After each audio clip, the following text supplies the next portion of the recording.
Welcome to Into Africa. My name is Mvemba Pezo Dizolele. I'm a senior fellow and the director of the Africa program at the Center for Strategic and International Studies. This is a podcast where we talk everything Africa: politics, economics, security, and culture.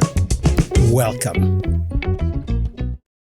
The African diaspora is significant and diverse.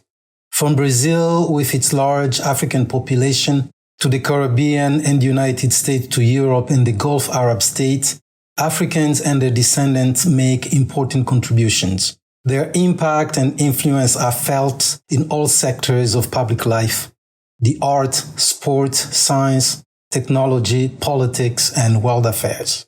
The United States Congressional Black Caucus, for instance, played a critical role in getting the U.S. to pressure South Africa through sanction to end the apartheid regime. Africans living overseas have also been an important economic force across the continent. The Brookings Institution estimates that in 2019, remittances, money sent by migrants to family back home, reached $550 billion, which surpassed foreign direct investment and official development aid. Remittance flows to sub-Saharan Africa were recorded to be $48 billion that same year. The African diaspora is full of qualified and talented professionals. However, one of the main challenges for Africa has been the transfer of knowledge from the diaspora to the homeland. On one hand, Africans living overseas are very attached to their countries of origin and often long to return and contribute to development. But conditions on the ground are not always conducive to such a return, which is a net loss for Africa. Joining me today on Into Africa is Amini Kajunju. Amini is the Chief Operating Officer at the Ellen Johnson Sirleaf Presidential Center for Women and Development in Monrovia, in Liberia. She is a former President and Chief Executive Officer of the Africa America Institute in New York City, and she has also served as the Executive Director of the Workshop in Business Opportunities, also in New York City, among many other positions. Amini Kajunju, good afternoon and welcome. Thank you so much. Thank you. Thank you for joining us all the way from Monrovia, Liberia today. This is an honor for us. And I'm really, of course, excited to have you on Into Africa for a set of reasons.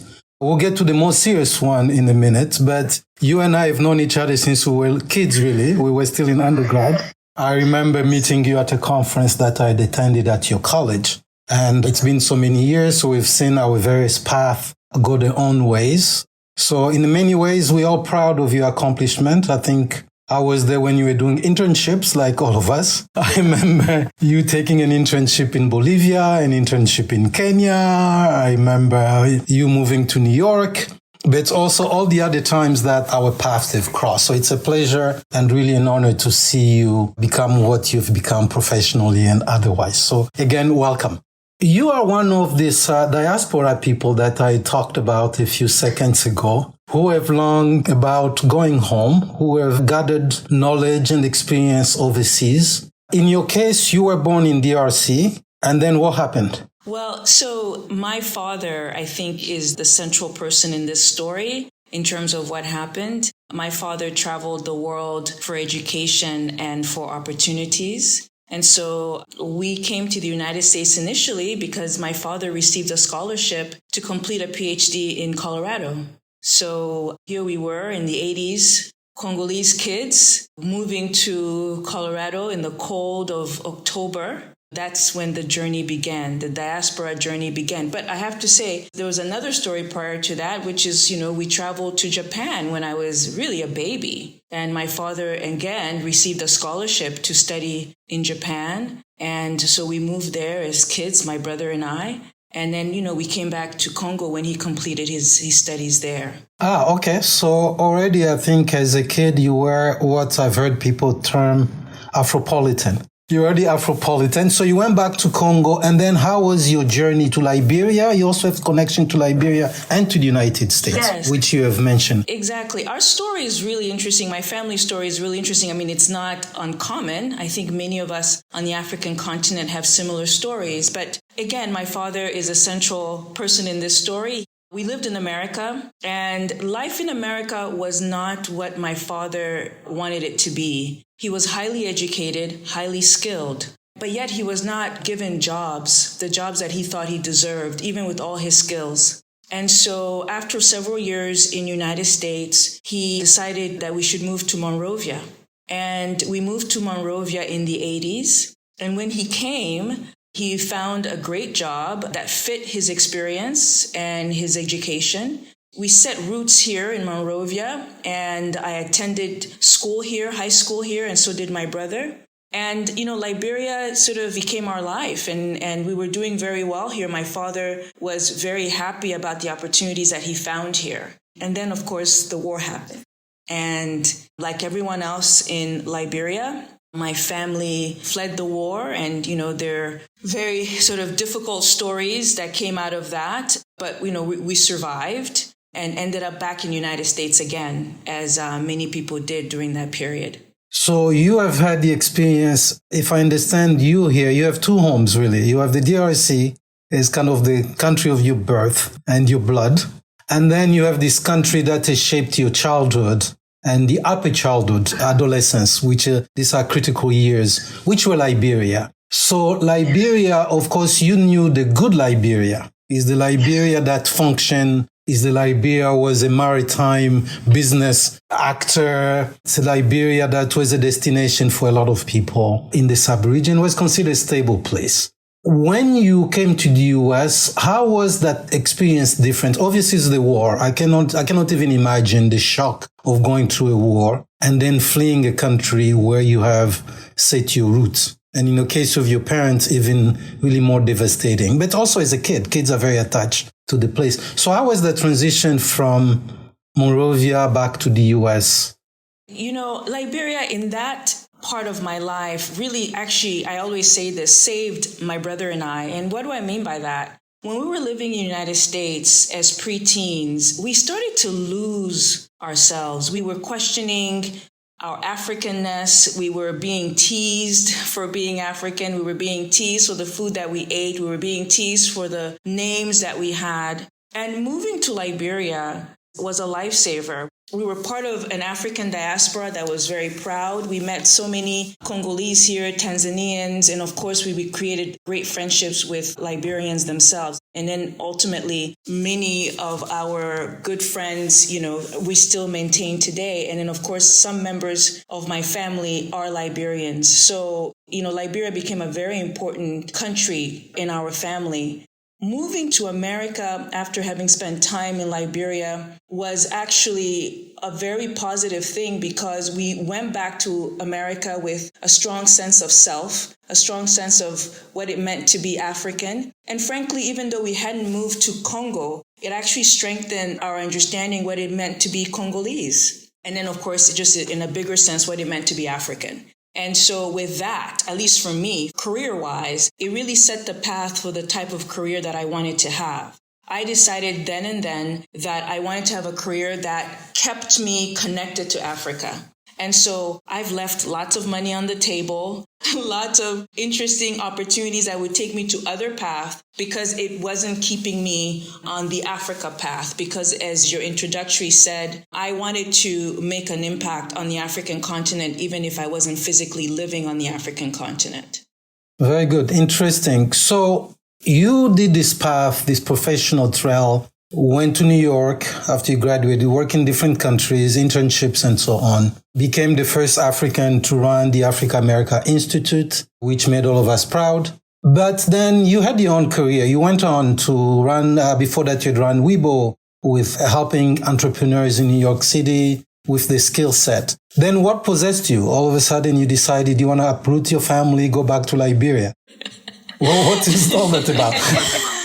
as we all know, life can take you into so many different interesting paths. Oftentimes, you put an idea, as they say, into the universe. And here's what I had put into the universe 2-3 years ago. I said, I want to move to the continent. I've been working for African adjacent institutions, and I've been in and out of the continent now for the past 20 years. And as you've mentioned, it's really been an incredible ride for me. And I've learned a lot. It's been humbling. It's been incredible. I've met some very amazing people, and I've had incredible work opportunities. But it became very important to me professionally to actually physically be on the African continent and work from the continent. And so I put that into the universe. I did not make a distinction as to where I would go specifically. It didn't matter to me. I could go to Ghana, to South Africa, to Kenya. It just so happened that the opportunity that I received and accepted happened to lend me back to Monrovia. So there must be a reason for that. I may not know the reason now, but it's just so interesting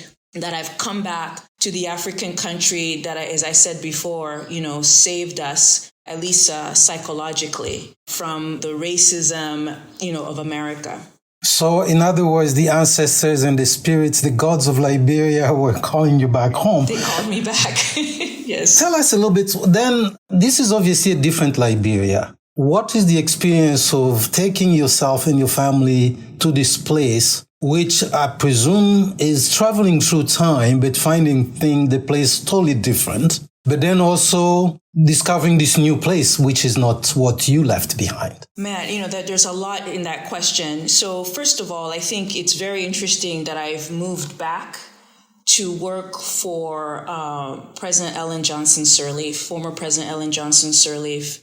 That, I think, is a phenomenal opportunity that I could not pass up. What's fascinating about that is, first of all, she's the first democratically elected president that the African continent has ever had. But in 1986, former President Ellen Johnson Sirleaf was coming out of jail, and there was a big article about her in the newspaper. And I remember as a teenager looking at the picture of her in the newspaper and just being in awe of the fact that here was this woman who had taken up this political stance to end corruption and to really bring change to her country. And she seemed so fearless. And for us attending St. Teresa Convent, all of us girls attending that school, we were just in awe of this person. And we thought to ourselves, wow, if she can do that, then we should be able to do anything. So I think that's really significant that I had that almost life-changing experience reading this article that talked about, the things that former President Ellen Johnson Sirleaf was trying to do with Liberia and trying to bring change to her country. And then to turn around and come back and work for her, it's quite amazing. So this was as a teenager that you saw her when she came out of prison. That's right. So tell us, what's this organization you work with? You say you had this convergence of things that's led you to this job. What is the job, and what was this real interaction with her? What is it like? The job itself is obviously the title Chief Operating Officer, but the work that we do here is threefold. One, in the name, you'll see the word women and development. And so one of our main mission is to ensure that women are at the decision-making table and that they seek careers in public service that takes them to the highest level of public leadership. This is called the Ellen Johnson Sirleaf Presidential Center for Women and Development. Exactly. That's really important for women in development, right? That's really important. I mean, obviously, the full name is important because women are connected to development. And if you decouple women from development, what are you doing, right? And then the second thing that we do that's really important is that we make sure that we create opportunities for research and strategic communication to amplify the voices of women,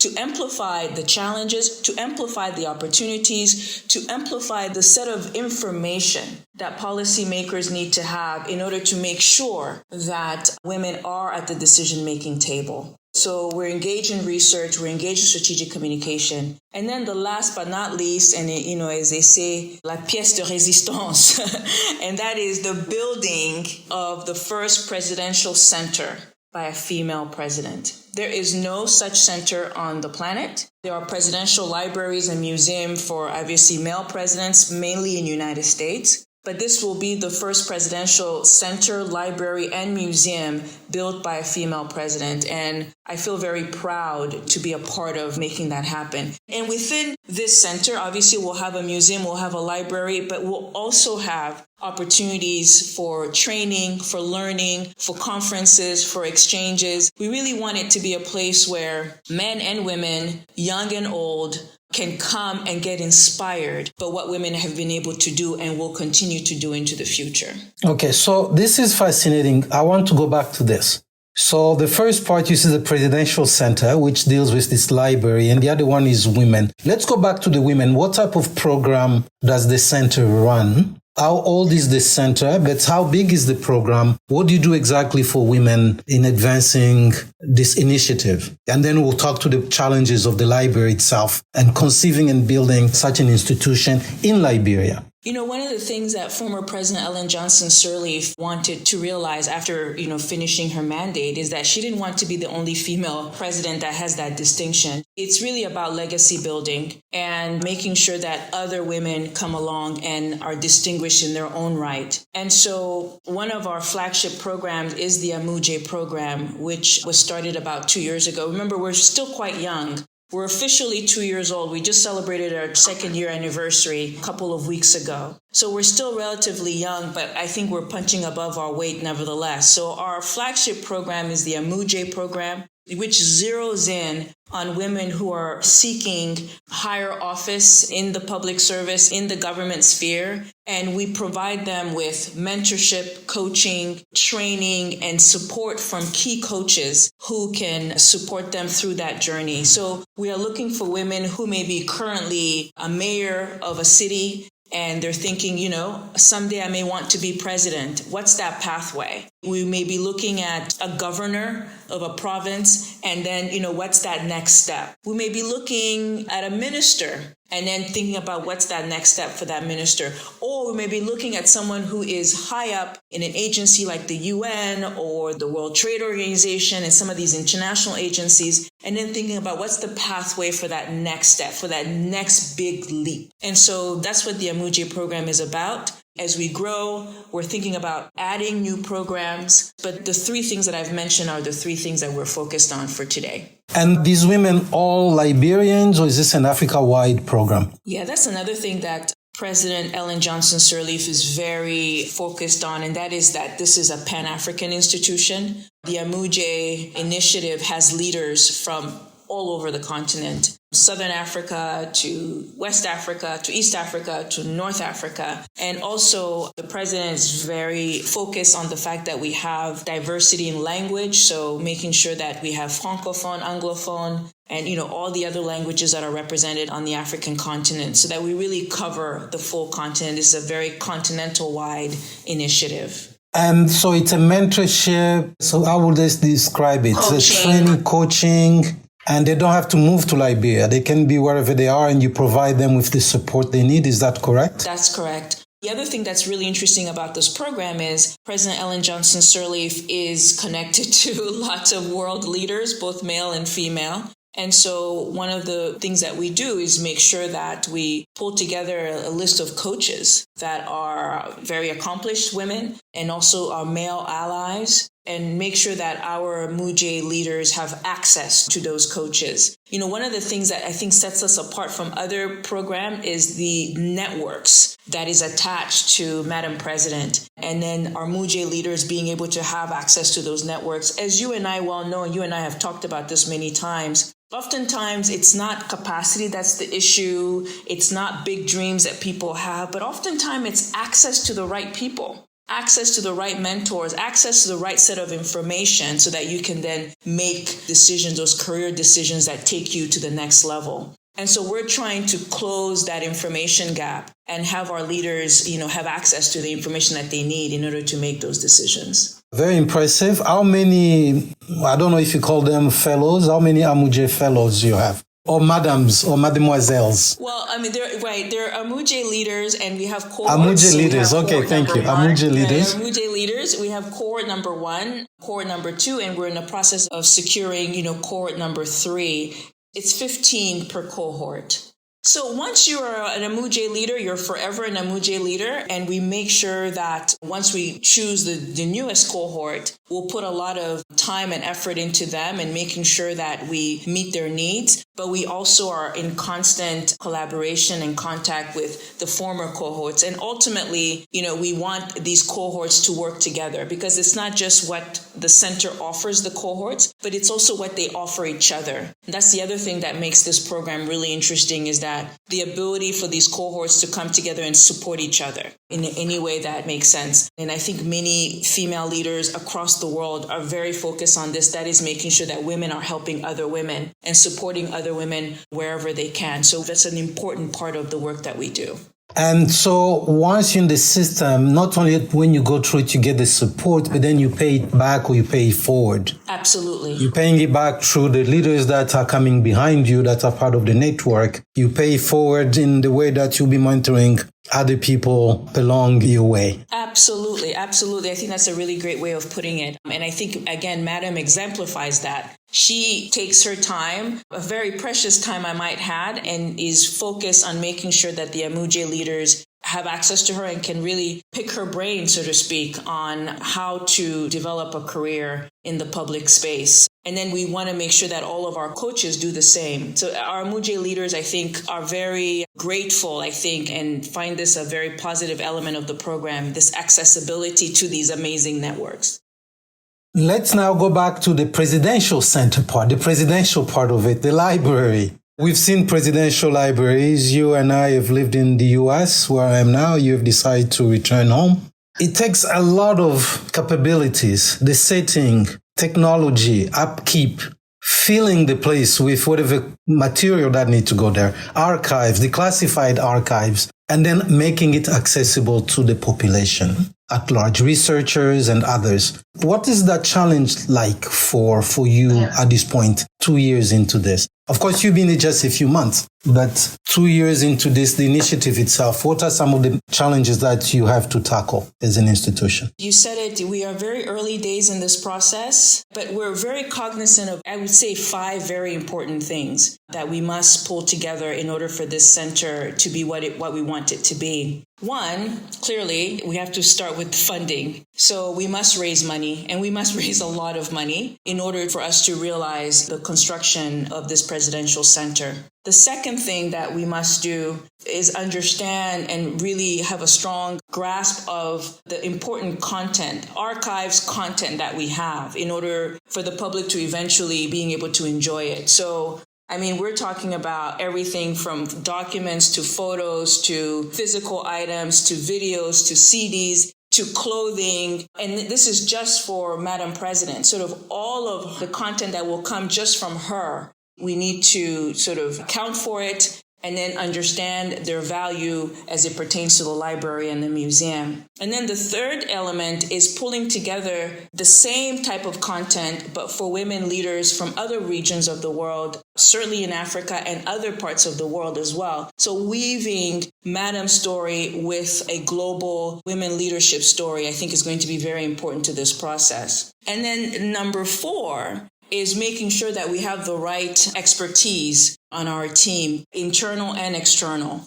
So we have a great team now. We'll add to this team as resources allow. We have architects that are working with us. We have exhibit designers that are working with us. We have a whole host of partners that are working with us in order to make this museum a reality. And then last but not least, it is Madam's President Center. And so her stamp has to be on this. So it's a place that she needs to be very proud of. And I think as we're working steadily towards construction of this project, I think that will happen. And then as we're going through all this process, it's going to be very important for us to make sure that we bring in the audience that we want to bring into this library. The audience is going to be global, but it's also going to be very local. So it's that balance between making sure that the average librarian can walk into this library and say, wow, I now know more about Madam. I now know more about Liberia. I know more about Africa. I know more about the contribution of women. And then also we want it to be a global process, a global representation of women leadership. So this could be a tourist attraction for Liberia. This could bring tourism money for Liberia. But we also want to have it so that even if someone is living in Kenya and they want to see what the library is doing, that interactive technological element is going to be very important as well. So it's obviously an ambitious project, to say the least. Are there any other project like this on the continent? Or is this going to be the first of its type? I think former President Obasanjo has a library, Are there other presidential library? This is obviously a center for women development and all that stuff, so there's more attached to it. But are there any other comparative organization you can look at?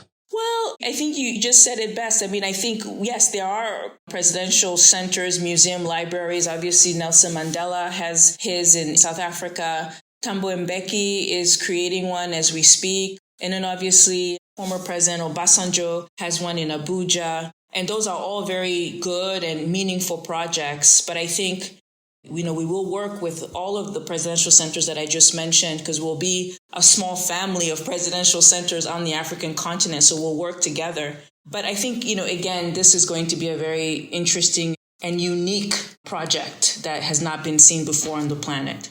Let's then going back to Liberia.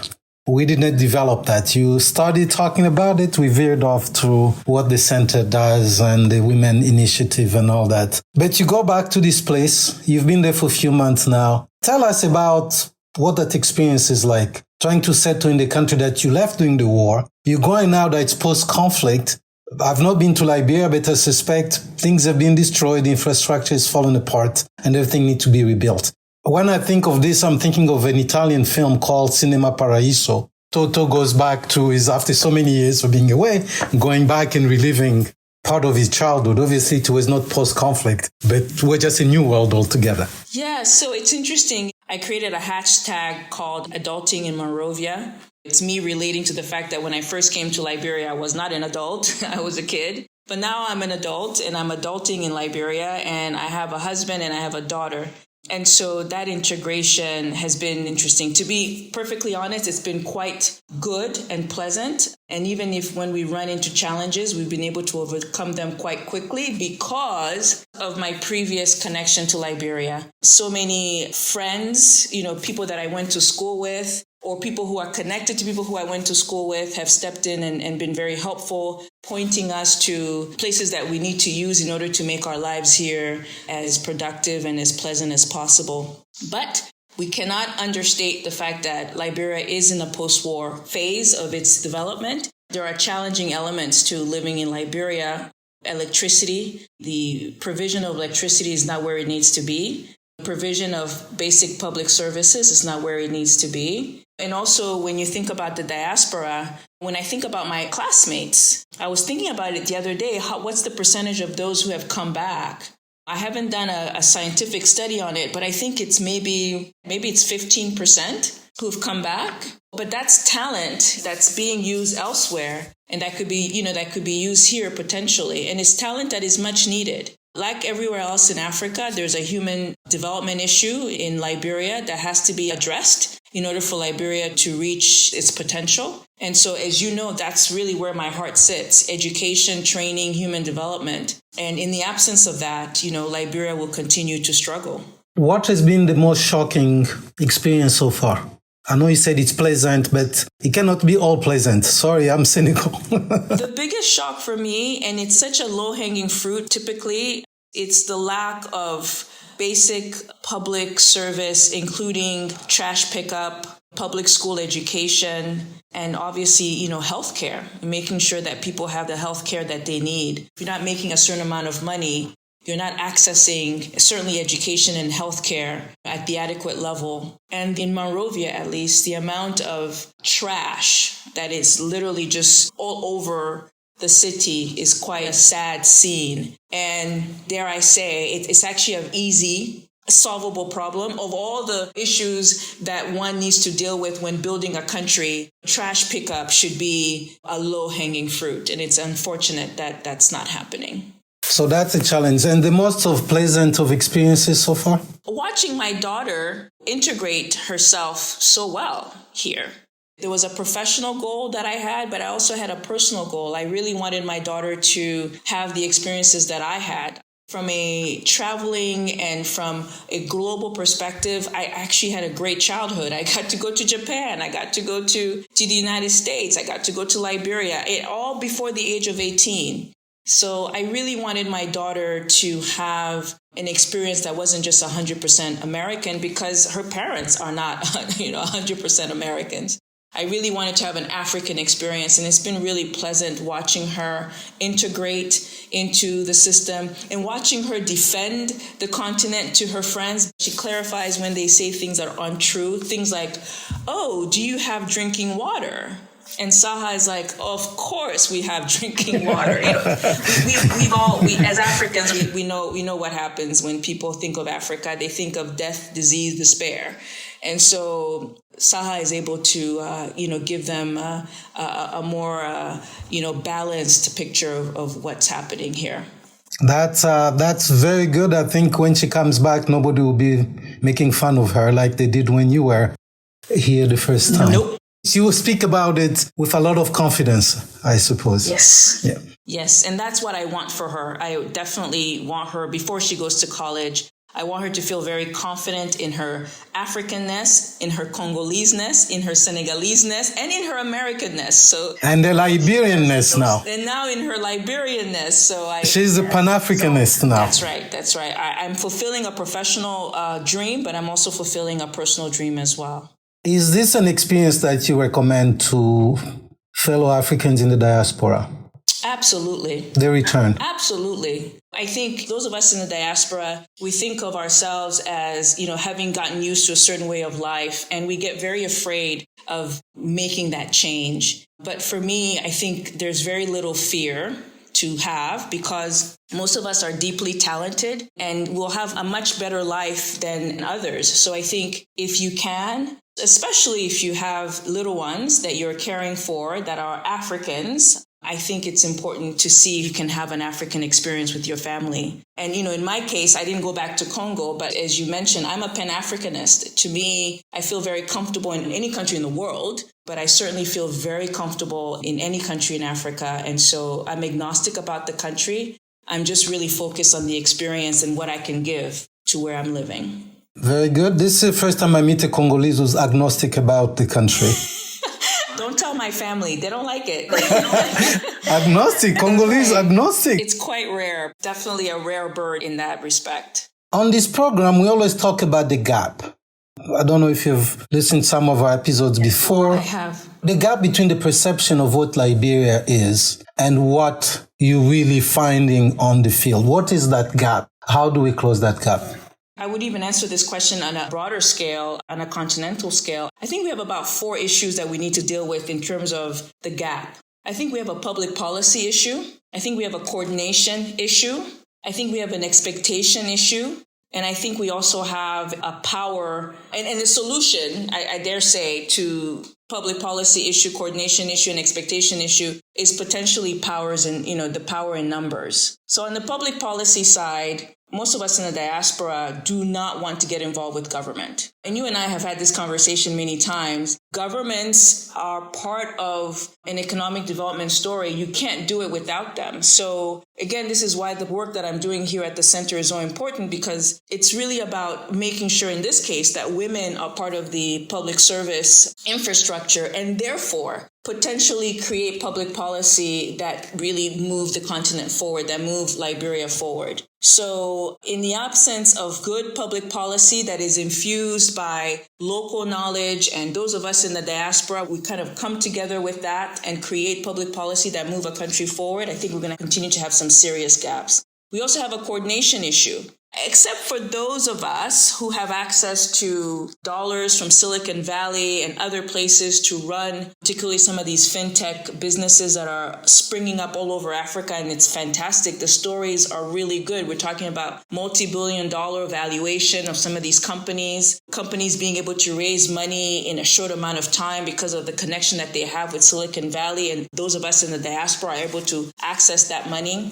If you don't fall into that category, then you're doing it alone. You're trying to make change on your own, and there's not a coordinating body, whether from a public service perspective, whether from a government perspective, nor from a private sector perspective. So we have a lot of wonderful energy, but they're all being siloed and everybody's in their own little corner doing their bit. And so I think some additional coordination in terms of diaspora engagement, in terms of how we can change various African countries is important. And this last one, expectation. So I participated in a conference not too long ago, and a person said that it's easier for a British national to set foot in Lagos or in Accra and set up shop and make it happen for him or herself. But us Africans, when we do it, we become so frustrated so quickly because we are psychologically and emotionally connected to the places that we live. If I go to Congo today and I see something that I don't like, it'll frustrate me and it'll make me mad. And because I'm Congolese, I'll take it very personally.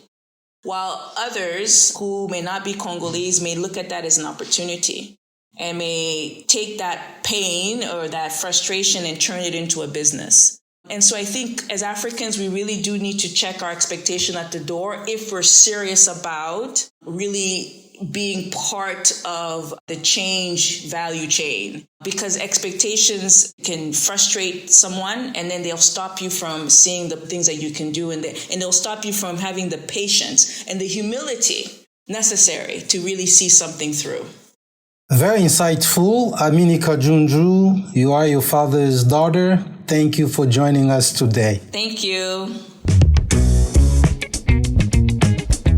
Thank you for listening. We want to have more conversations about Africa. Tell your friends. Subscribe to our podcast at Apple Podcasts. You can also read our analysis and report at csis.org/Africa. So long.